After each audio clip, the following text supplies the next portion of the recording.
Here we are, it's your old pal Jizzo. This video is for love-hate fans, and it's all about the making of our record, Blackout in the Red Room.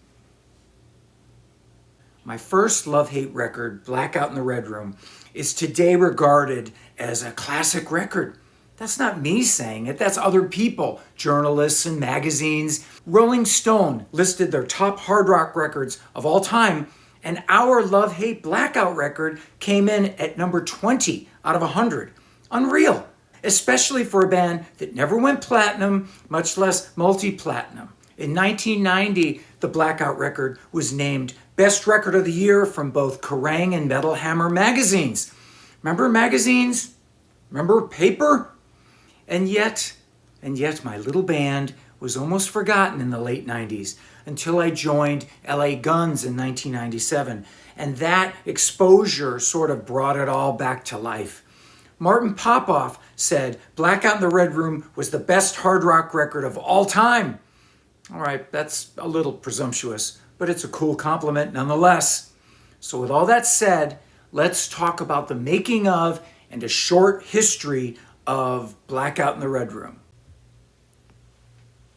So we signed our CBS Columbia record deal in January 1989. There's no need to go into all the agony and the struggle that it took to get to that place. Suffice to say that the Bataan Death March was a walk in the park compared to what we had to go through. So here we were. We had money in our pocket. I just returned from Hawaiian vacation. First vacation for me ever. First time on a plane ever. My pride restored. Hero of the Sunset Strip. Life was good.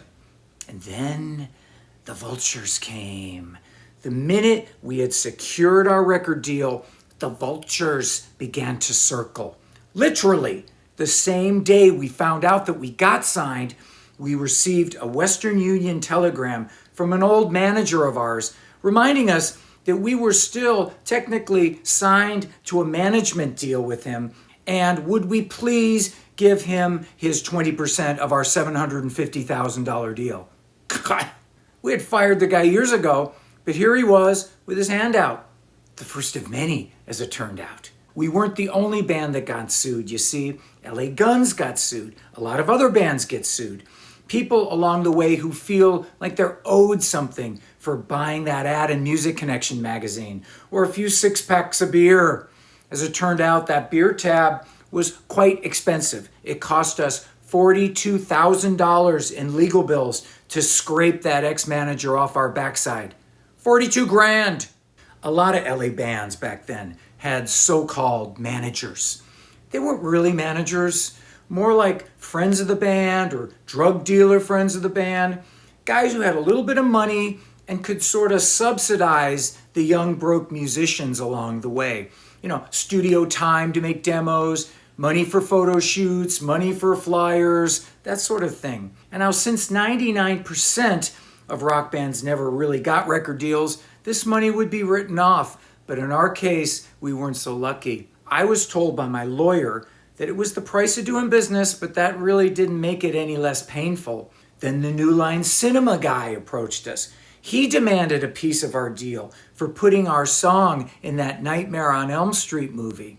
He was a persistent fuck, but we paid him off too. Old girlfriends came out of the woodwork, wanting to get back together. Some guy hit me up for a half gram of blow I paid for in 1986.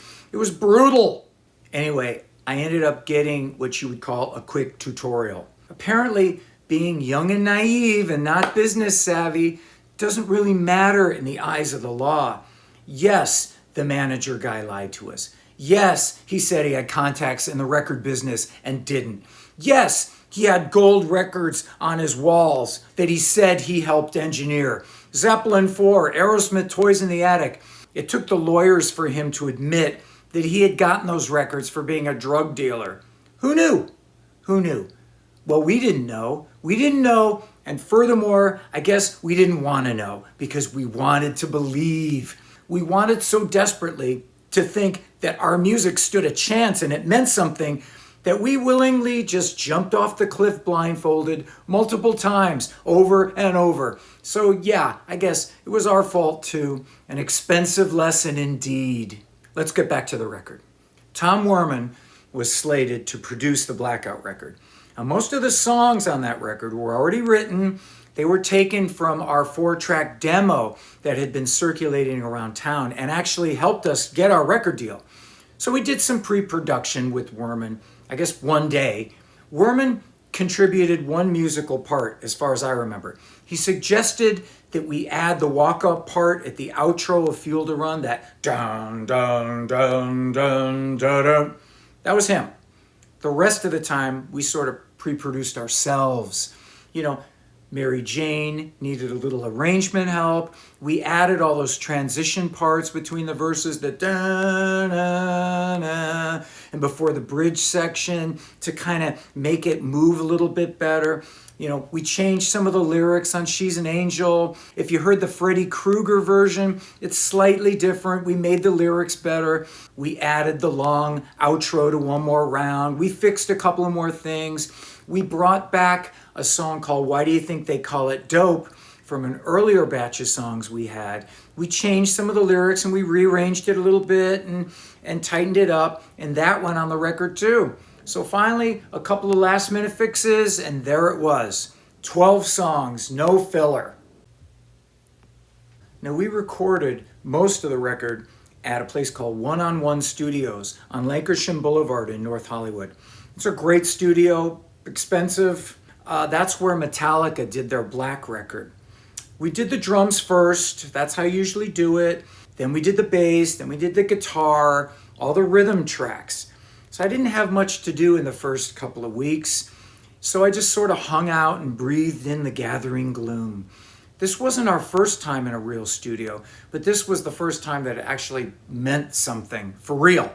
All the previous recordings that we did were demos, but this was the real thing. So it had to be amazing, no excuses. It turned out that this collection, the Blackout record, was actually our best record. That's my opinion.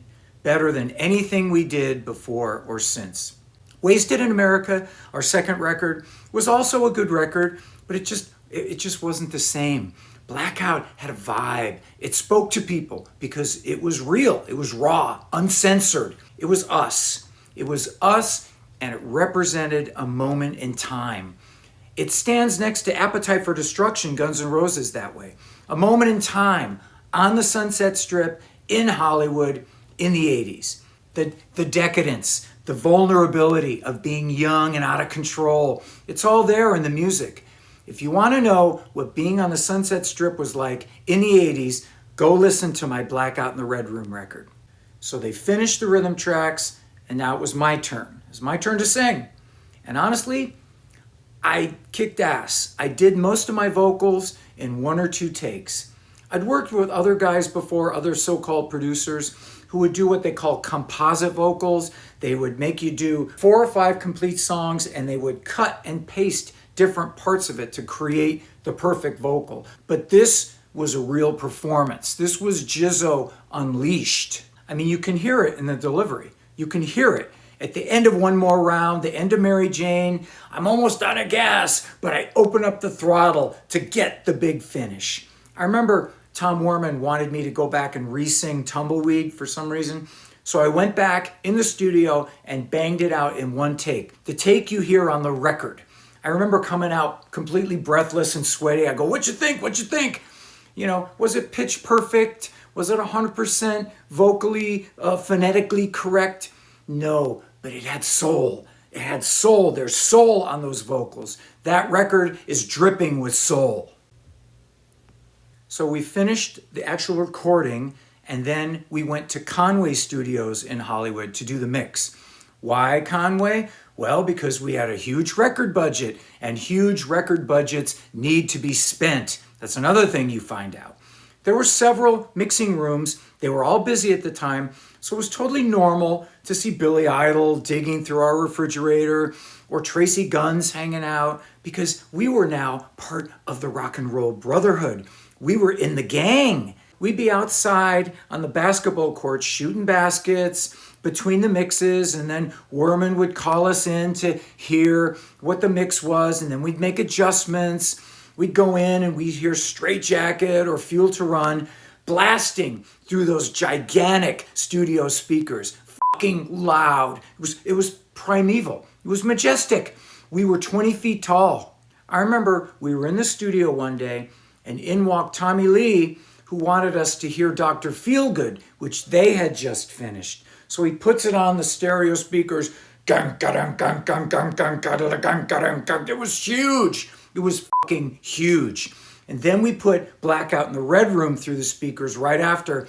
And you know what? Our song was just as heavy. It was just as heavy as Motley Crue. And that felt good. Okay, the record cover. Record covers are very important. We hadn't decided on a cover yet, and the label kept sending us these terrible ideas for the cover. I mean, they were fucking terrible. One I remember distinctly was this metallic angel, like a metal angel flying with rivets and wings. It was fucking stupid. They didn't know how to package us, obviously. You know, let me tell you something. Record companies are not all-knowing. They are not omnipotent. They make mistakes just like everyone else. In our case, they picked the wrong single for our second record, and when it tanked, they blamed us. You shouldn't have written that stupid song. Oh yeah, thank you. Lesson learned. Record companies can fuck you over with all the best intentions in the world. So with that in mind, I want to tell you one story. And look, this is not to make fun of this band. I'm not being shitty. But what happened to this band is a perfect illustration of how record companies can fuck you over. Case in point, let's talk about a band called Bo Nasty. Now, Bo Nasty was on our CBS label in 1990, and the label asked if we would take them out as an opener when we were playing clubs. Now, back in the day, the label would get the band's itinerary, and then they would mail out posters to the various clubs to put up as advertisements for the gig. So it was, our poster was our Blackout cover on one side of the club, and opposite us was a poster of Bo Nasty's record cover. Now this was their cover.